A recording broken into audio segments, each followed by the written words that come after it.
This is Paul. Yeah, I'm just sitting here on the street waiting to get my constitutional rights. Yeah, I I sent about 1,000 emails this morning. I hadn't got any response from my emails last night. I'd emailed some of those in the lobbying firms. Yes, some civil rights attorneys. Some of those that work in title companies, title insurance, those that guarantee the titles of different properties. Yes. And those schools and institutions that have to be certified as conforming to certain education standards. Right. I'm having a little difficulty today, and I thought I should call you. Now, this morning I included some screen prints, some pictures of what is known as the color of law violations, false arrest, falsification of evidence.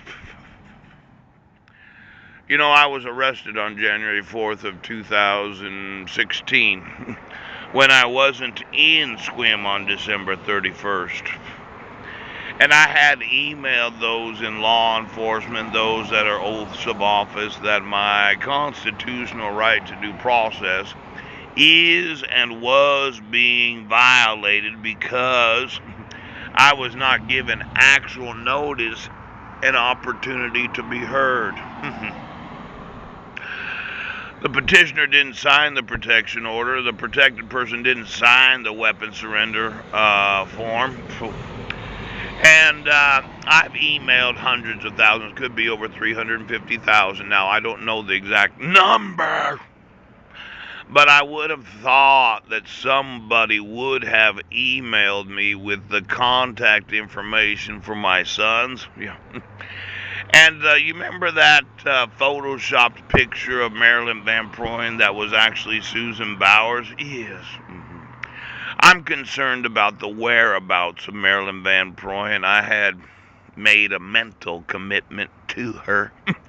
And I wanted to know why it was that you were trying to cover up the image of the person, Marilyn Van Proyen, and her 6 kids. So I would like to know, where are my missing and abducted sons, and where is Marilyn Van Proyen?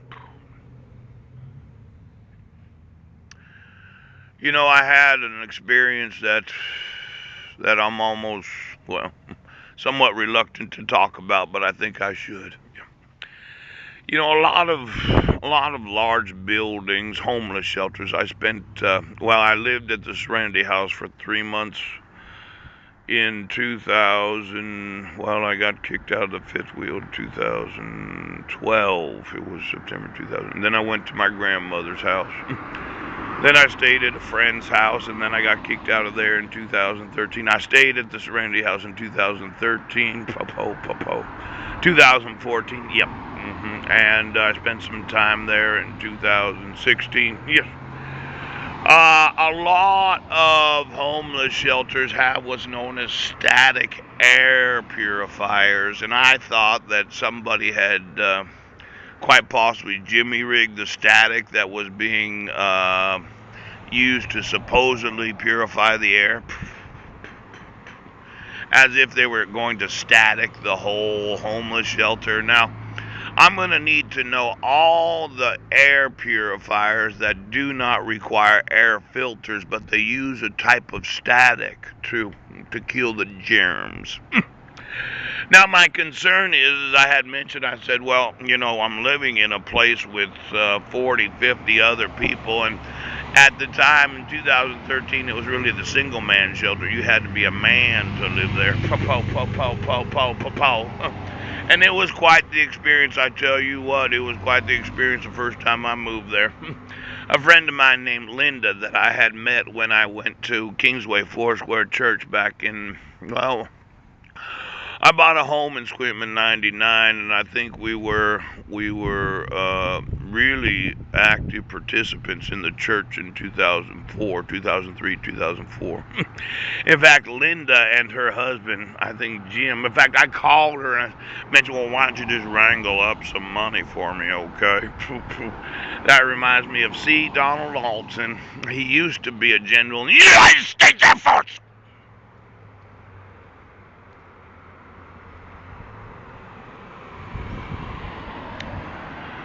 Uh, I'm going to need C. Donald Alton, former Major General of the United States Air Force, to get somebody on the phone.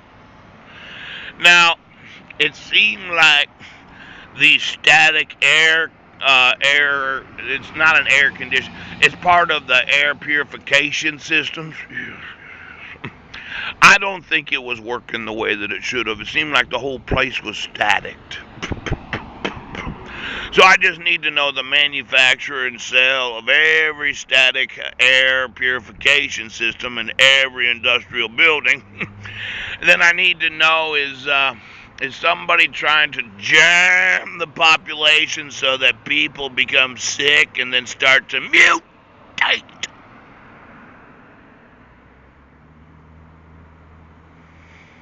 I'm going to want those rights today.